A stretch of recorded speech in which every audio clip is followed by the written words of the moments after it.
And today news కి స్వాగతం. NDA కూటమి అధినేతలు ప్రవేశపెట్టిన సూపర్ 6 పథకాలు రాష్ట్రం అభివృద్ధి చెందేలా ఉన్నాయని ఎంపీటీసీ కసింకోట సత్యబాబు, నాయకులు సూరా సుబ్రహ్మణ్యం, గంపల చిన్నరాజులు పేర్కొన్నారు. ఈ మేరకు దుర్గా కాలనీలోని గల 78-79 పోలింగ్ బూత్ ప్రజలకు బ్యాలెట్ నమూనాపై ఓటు ఎలా వేయాలనే దానిపై వివరించారు. తద్వారా కూటమి ఎమ్మెల్యే అభ్యర్థి వంగలపూడి అనితను, అనకాపల్లి పార్లమెంటు కూటమి బీజేపీ అభ్యర్థి సీఎం రమేష్ ను గెలిపించాలని చెబుతూ ఉంటే వార్డులోని ప్రజలు బ్రహ్మరథం పడుతున్నారు.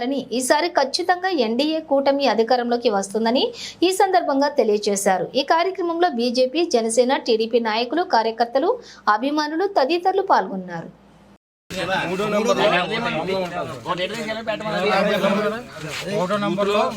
రెండు మిషన్లు ఉంటాయి. రెండు మిషన్లకేను ఒక సైకిల్ వేయాలా,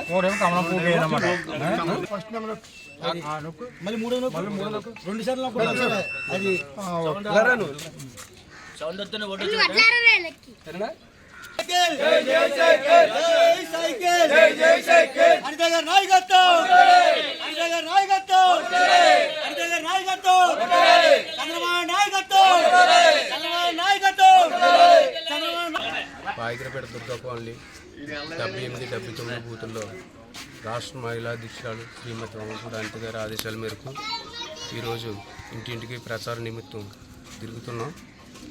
కానీ ప్రజల్లో మంచి స్పందన కనబడుతుంది. ప్రతి ఒక్కరు కూడా సైకిల్కి వేస్తామని చెప్పేసి వాళ్ళుగా వచ్చి నీరంజనాలు పడుతున్నారు. ఈ కూటమి అభ్యర్థి మా వంగలపూడి అనిత మేడం గారిని 1,00,000 ఓట్ల మెజార్టీలో గెలుపుతారని చెప్పేసి ఈ సందర్భంగా తెలియజేసుకుంటున్నాం. ఈ కూటమి అభ్యర్థి వంగలపూడి అనిత మేడం గారు అత్యంత మెజార్టీతో గెలుపుతారని, ఎంపీగా అభివృద్ధి చెందుతారని చెప్పేసి ఈ సందర్భంగా తెలియజేసుకుంటున్నాం. నా పేరు సూరా శివరాజు. అయితే ఈరోజు 78-79 బూతుల్లో ఇంటింటికి ప్రచారం కార్యక్రమంలో తిరుగుతున్నామండి. అనితమ్మ గారు ఆదేశాల మేరకు, మన పెద్ద చిట్టుబాబు గారు, పెద్ద సీని గారు ఆదేశాల మేరకు మనం ప్రతి ఇంటికి తిరుగుతున్నామండి. అయితే ఇంటికి వెళ్ళే వాళ్ళే ముందుగా వచ్చి, బాబు ఈసారి ఓటు కూటమి అభ్యర్థి అనితమ్మ గారికి, అలాగే కమలపువ్వు నుంచి ఉన్న సీఎం రమేష్ గారి ఎంపీ గారికి ఓటు వేసి మేమే ఓటు వేస్తామని ముందుకు వచ్చి ఈ సైకిల్ పోవాలి, మన సైకిల్ రావాలని అందరి నినాదంతో ముందుకెళ్తున్నామండి. అలాగే సూపర్ 6 పథకాలు కానీ, లేకపోతే మొన్న విడుదల చేసిన మన చంద్రబాబు నాయుడు చెప్పిన నిరసనం పడుతున్నారండి. అలాగే ఈరోజు పాయకరపేటలో అనితమ్మ గారు గెలిపించడానికి ప్రతి ఒక్కరు కూడా చాలా కష్టపడి, మా కార్యకర్తలు అయితేనేమి, మా దుర్గకాలనీ యూత్ అయితేనేమి అందరూ కూడా కష్టపడి తిరుగుతున్నామండి. అలాగే రేపు పొద్దున 13వ తారీఖు ఎలక్షన్లో అందరూ సైకిల్ గుర్తు మీద మరి కమలం పువ్వు మీద ఓటేసి చిన్నరాజండి. నేను 78-79 తిరుగుతున్నాం. ఎక్కడ చూసినా నీరజనం పెడుతున్నాను. ఎందుకంటే ఉమ్మడి అభ్యర్థులు గ్యాస్ గుర్తుకి, సైకిల్ గుర్తుకి, కమలం గుర్తుకి వేయమని చెప్తున్నాం. ఎక్కడుంటే అక్కడ సైకిల్, ఎక్కడుంటే అక్కడ కమలం, ఎక్కడుంటే అక్కడ బీజేపీ గెలిపితే మన ఎస్సీలు బాగుపడతారు. ఎస్సీ పథకాలు 27 పథకాలు తీసేయండి జగన్ గారు వచ్చి. అదే మా గతంలో చంద్రబాబు నాయుడు 27 పథకాలు ఎస్సీలు పెడితే ఇతను వచ్చి తీసాడు. అతను చేసిన మంచి ఏంటిని తెలియాలని మేము ఎస్సీ కాలనీలో తిరిగి చెప్తున్నాం. అయ్యా 27 పథకాలు తీసేయండి ఎస్సీలకి.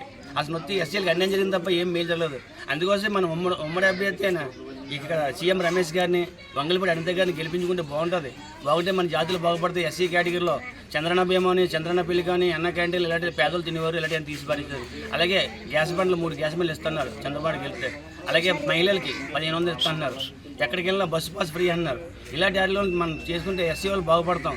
ఎస్సీలందరూ కలిపి 1కి సైకిల్ గుర్తుకి, 3 కమలం గుర్తుకి వేసి గెలిపించుకుంటే మన జాతులు బాగుపడతాం మేము చెప్తున్నామండి. చెప్తుంటే ఎక్కడికి వెళ్ళినా సరే జనాలు కూడా నిరాదన పడుతున్నారు. లేదు బాబు ఈసారికి జగన్ గారికి వేస్తే మా బతుకులన్నీ పాడైపోయి, ఈసారికి చంద్రబాబు నాయుడిని మన సీఎం రమేష్ గారిని గెలిపించుకుంటేనే మన బతుకులు బాగుంటాయి అని చెప్తున్నారండి. అలాగే 1 సైకిల్కి, 2, 3 కమలం గుర్తుకి వేసి గెలిపించుకుంటామని చెప్తున్నారు.